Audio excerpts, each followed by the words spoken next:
Estamos aqui para falar da última semana de Jesus aqui na Terra, antes da crucificação, que é conhecida por Semana Santa. Comemoramos, celebramos essa semana há mais de 2000 anos, e a maioria das famílias hoje não conhecem o que significa isso, o que foi essa Semana Santa. Então hoje nós vamos falar um pouquinho sobre isso. E esse texto está relatado em Mateus capítulo 21, a partir do primeiro versículo, onde nós lemos assim: Quando se aproximava de Jerusalém, chegaram a Betfagé, ao Monte das Oliveiras, Jesus enviou 2 discípulos, dizendo a eles: Vão até a aldeia que está diante de vocês, logo encontrarão presa a jumenta, e com ela o jumentinho, desprende e traz para mim. Os discípulos seguiram essa orientação de Jesus, essa determinação. Foi lá, encontrou o jumentinho, pediu. O proprietário perguntou para que queriam. Eles explicaram como Jesus havia ensinado. E aí Jesus monta no jumentinho e vão entrando na cidade. É aclamado, celebrado, festejado. As pessoas atiram suas capas pelo caminho para que Jesus passasse por cima. Galhos, ramos de árvore também. E essa cena, ela remete às honrarias que um grande general, um grande conquistador recebia quando estava retornando de uma batalha vitorioso.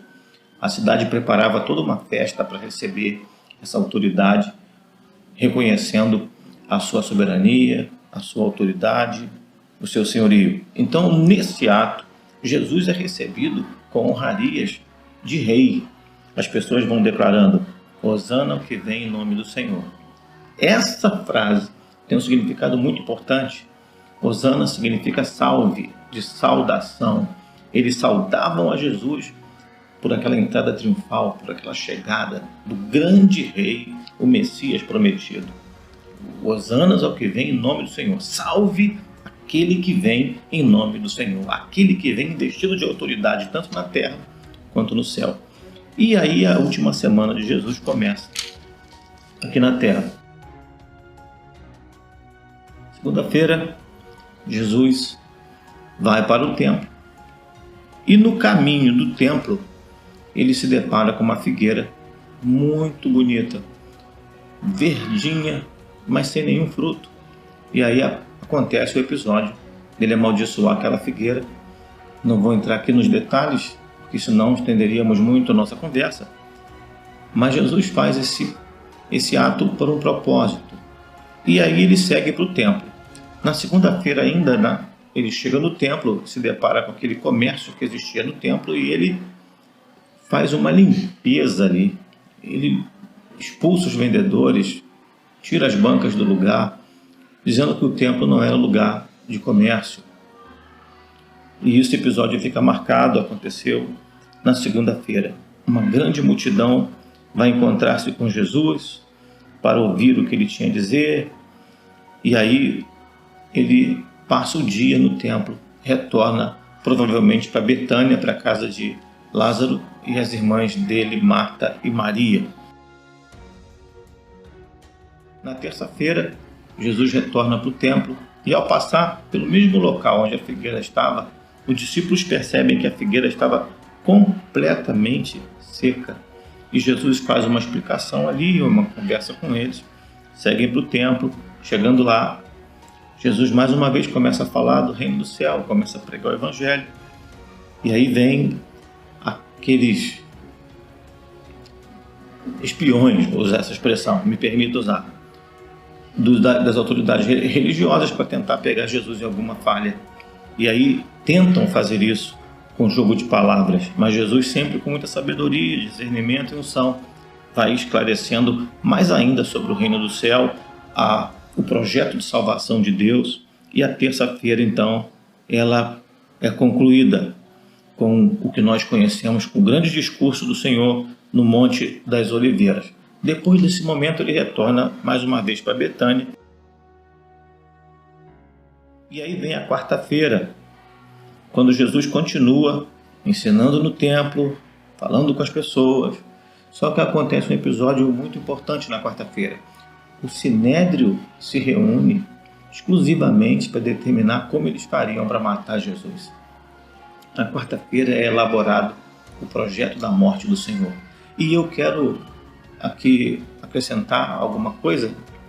Eu acho muito difícil Judas não ter participado dessa reunião, porque Judas passou a ser, naquele momento, o agente secreto do Sinédrio para trair Jesus. Então, acredito que nessa quarta-feira Judas se reuniu com eles. Então, o ato da traição não foi espontâneo, foi premeditado.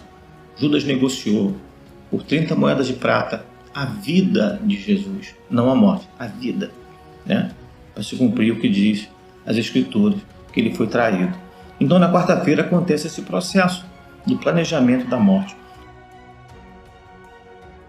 Na quinta, vem os preparativos da Páscoa. Jesus orienta os discípulos para que preparassem a Páscoa, que ele estaria celebrando a Páscoa com eles. E quando foi no final da quinta-feira, o dia do judeu terminava às 6 horas, né? Assim era o relógio dele, o tempo, e eles controlavam os horários. E ele celebra então a Páscoa com os discípulos na quinta-feira à noite. E todo aquele momento especial da consagração dos elementos, celebração da ceia. E terminando ali, eles vão para o Jardim do Getsemane para orar. Na transição à noite da quinta para a sexta, Jesus é preso, né? É traído por Judas, você sabe, e ele é preso. Na madrugada de sexta-feira, né? Quinta para sexta, Jesus passa sendo arguido, acusado injustamente. E as lideranças fazem aquele momento em que ele vai para a casa de Caifás, vai para a casa de Anás, depois ele é levado a Pilatos, Pilatos manda para Herodes, Herodes manda de volta para Pilatos. Todo esse processo acontece já na manhã da sexta, mas a noite inteira de quinta para sexta, Jesus está sendo ali pressionado, acusado e até tratado com uma certa rispidez. Ele apanha, cospe no rosto dele, enfim, ele é torturado naquele período. Na sexta-feira, Pilatos então faz aquela cena que você conhece, de lavar as mãos e não encontrar culpa nenhuma em Jesus. E aí entrega para que o povo julgasse o que deveria ser feito. Uma curiosidade é que o povo que aclamou Jesus no domingo como o rei que vem em nome do Senhor, e parte desse povo, manipulado pelas suas autoridades, agora estão condenando Jesus à morte de cruz. E aí na sexta-feira, entre 9 horas e meio-dia, Jesus é crucificado. Entre meio-dia e 3 da tarde, Jesus agoniza na cruz. Às 3 da tarde, ele entrega o seu espírito. Exatamente às 3 horas, a hora do sacrifício do Cordeiro. Por isso que Jesus é o Cordeiro de Deus. Cumpre-se ali o que João disse antes de batizar Jesus. Eis o Cordeiro de Deus que tira o pecado do mundo. Então, nesse episódio, confirma-se o projeto profético de Deus para a salvação da humanidade, perdão dos pecados da humanidade. Então, sexta-feira, 3 da tarde, Jesus morre. Antes das 6 horas, tinha que remover o corpo da cruz, porque estava terminando o dia. Eles iam entrar no sábado, e o sábado, o Shabat dos judeus, que eles não podem trabalhar. E aí o corpo do Senhor é retirado antes das 18 horas, antes do escurecer de sexta-feira.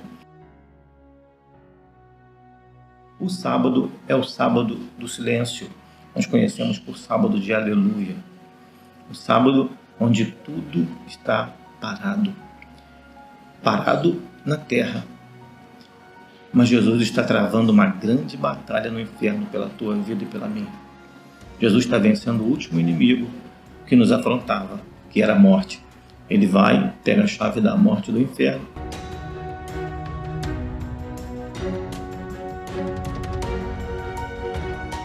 No domingo pela manhã, Jesus ressurge e a cena da visita no túmulo é algo maravilhoso, porque o desejo dos discípulos era se esconder por medo Mas as mulheres muito corajosas foram até o túmulo para embalsamar, fazer aquilo que era costume da época, o corpo de Jesus. Mas chegando lá, não encontra.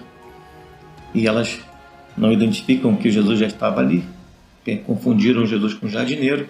Você vai encontrar esse relato a partir do capítulo 21 de Mateus. E aí Jesus se revela a essas pessoas. Jesus ressurgiu dos mortos, nos concedendo também a vida eterna.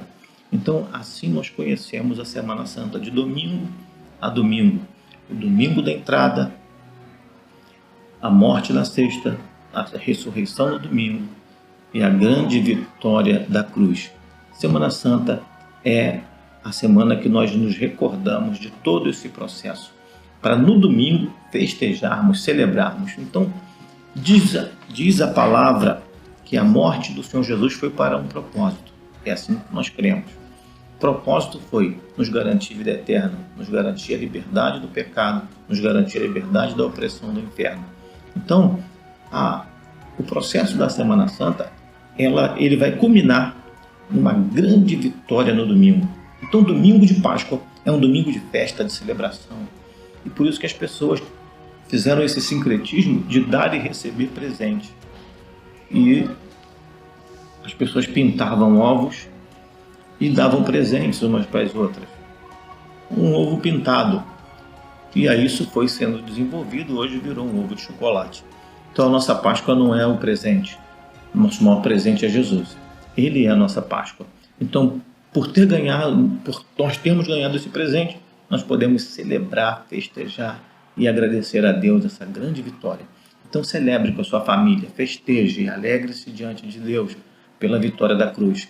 Não pela morte, não pelo sofrimento, mas pela vitória, pela grande vitória que Jesus conquistou por você e por mim. Deus te abençoe e fique com Deus. A paz do Senhor.